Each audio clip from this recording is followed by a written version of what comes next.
Malam Jumat Kliwon. Sebuah nama yang menggetarkan bulu kuduk setiap telinga yang mendengarnya. Inilah misteri ritual gaib dan penampakan nyata yang mengubah hidup Sukro selamanya.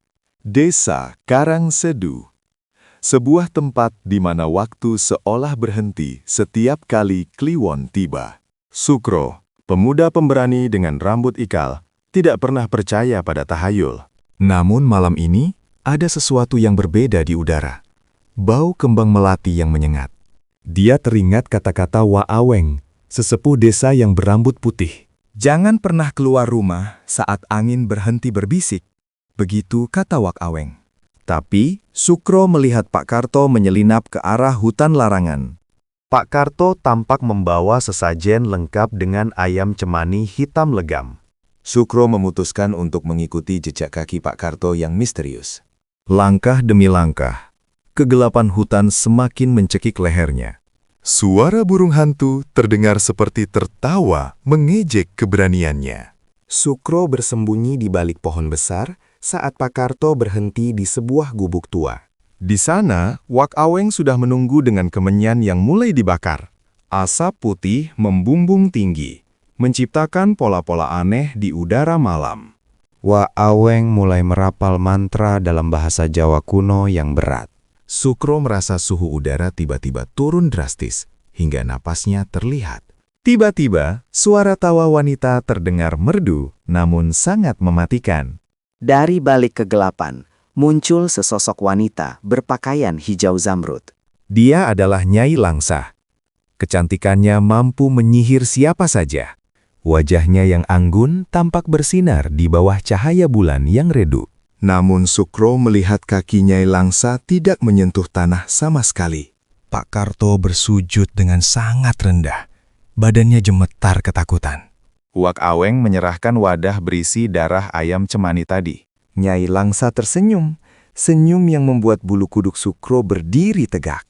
Suasana semakin mencekam saat angin kencang mulai menghantam gubuk itu. Sukro tanpa sengaja menginjak ranting kering di bawah kakinya. Krak! Suara itu bergema di tengah keheningan ritual yang sakral. Nyai Langsa menoleh ke arah persembunyian Sukro dengan sangat cepat. Matanya yang cantik kini berubah menjadi merah menyala bagai bara api. Siapa itu? Suara Wak Aweng menggelegar penuh kemarahan. Sukro segera berlari sekuat tenaga tanpa menoleh ke belakang. Dia merasa seperti ada ribuan pasang mata yang mengawasinya dari balik pohon. Napasnya memburu, paru-parunya terasa seperti terbakar api. Tiba-tiba, jalan di depannya seolah tertutup oleh kabut tebal yang aneh. Dia terjebak. Sukro berputar-putar di tempat yang sama berkali-kali. Ini adalah pusar bumi, tempat di mana orang tersesat selamanya. Dari kejauhan, Pak Karto berjalan mendekat dengan wajah tanpa ekspresi. Kamu seharusnya tidak melihat itu, Sukro, bisik Pak Karto. Sukro mundur, namun dia menabrak sesuatu yang dingin dan keras. Ternyata itu adalah nisan kuno yang sudah tertutup lumut. Di nisan itu, tertulis nama yang sangat dia kenal. Nama itu adalah Nyai Langsa, meninggal 100 tahun yang lalu. Wak Aweng tiba-tiba muncul di samping Sukro secara gaib. Dia memegang pundak Sukro dengan tangan yang sangat dingin. Jangan takut, dia hanya ingin menyapamu, kata Wak Aweng lirih. Nyai Langsa muncul kembali, kali ini tepat di depan wajah Sukro. Bau melati berganti menjadi bau daging busuk yang sangat menyengat. Wajah cantik Nyai Langsa perlahan mulai mengelupas dan hancur. Sukro berteriak histeris, namun tidak ada suara yang keluar dari mulutnya. Tubuhnya kaku, tidak bisa digerakkan sama sekali seperti lumpuh. Pak Karto mulai menari-nari aneh di sekeliling Sukro. Setiap gerakan tariannya diiringi suara gemerincing lonceng gaib. Ritual ini bukan untuk kekayaan, melainkan untuk menjaga segel desa. Setiap malam Jumat Kliwon, tumbal rasa takut harus diberikan. Dan malam ini, rasa takut Sukro adalah makanannya. Sukro merasakan energinya mulai terkuras habis oleh tatapan Nyai Langsa.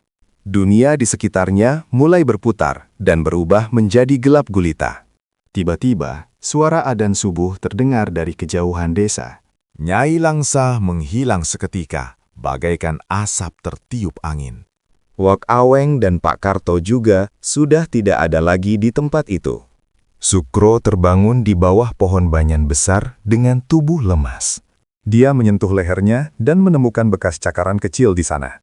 Apakah semua itu hanya mimpi buruk atau kenyataan yang mengerikan? Dia berjalan pulang ke desa dengan kaki yang masih gemetar.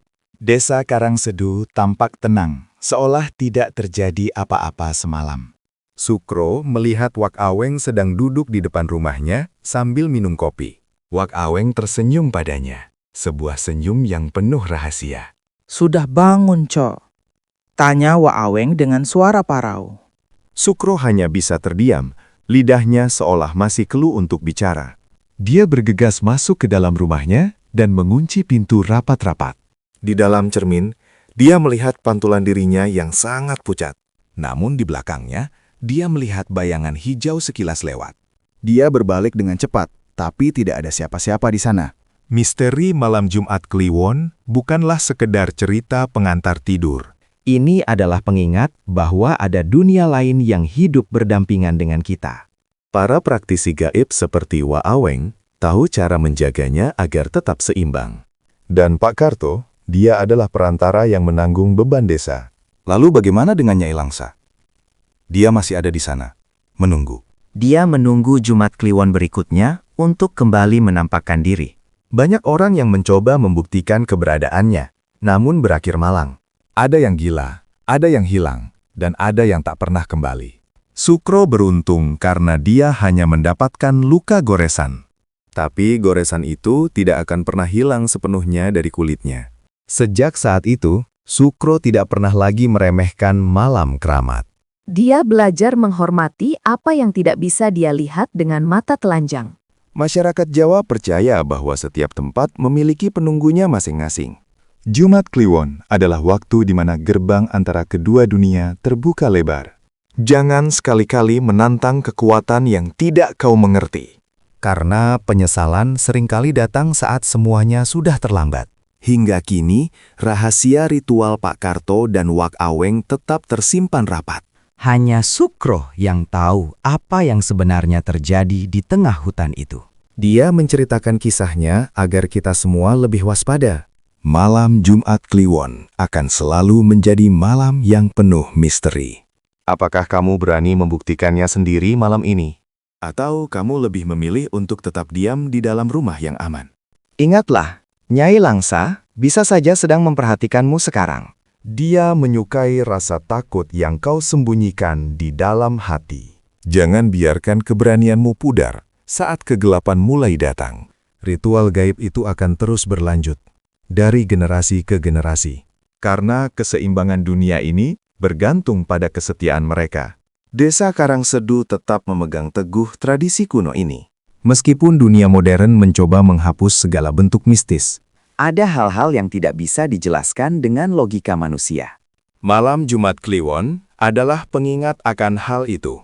Waspadalah jika kau mencium bau melati di tengah malam yang sunyi. Mungkin itu adalah tanda kehadirannya yang sedang mendekat.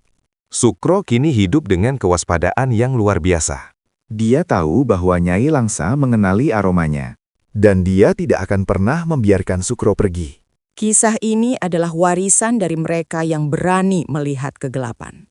Tetaplah waspada, karena misteri bisa ada di mana saja. Termasuk di dalam ruangan tempatmu berada sekarang. Apakah kau merasakan hembusan angin dingin di tengkukmu? Jangan menoleh, biarkan dia lewat dengan tenang. Malam Jumat Kliwon telah tiba.